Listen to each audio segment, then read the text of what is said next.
Hi అండి. ఎలా ఉన్నారు? నేనైతే చాలా బాగున్నాను. మీరు బాగుండాలని ఆ దేవుడిని కోరుకుంటున్నాను. ఈరోజు చాలా విశేషమైన రోజు.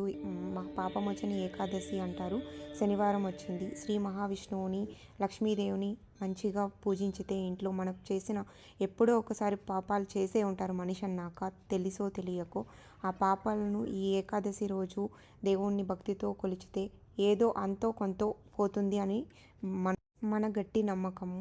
సో మన స్తోమతకి తగ్గట్టు పండ్లతో, పూలతో, రకరకాల పూలతో దేవుని మహావిష్ణువుకి ఇష్టమైన నైవేద్యాలు ఏది చేసినా చేయకపోయినా పంచామృతము, పానకము, నైవేద్యాలు ఈ 2 పెట్టినా చాలు. మన స్తోమతకి తగ్గట్టు 3 రకాలు కానీ, 5 రకాలు కానీ, 7 రకాలు కానీ పెట్టుకొని మహావిష్ణువుని భక్తితో మనం చేసిన పాపాలను మనతోనే పోవాలి అంటే మనం ఉదయాన్నే లేచి తలస్నానం చేసి సూర్యాస్తమయం ముందే తలస్నానం చేసి భగవంతునికి పూజ చేయాలి.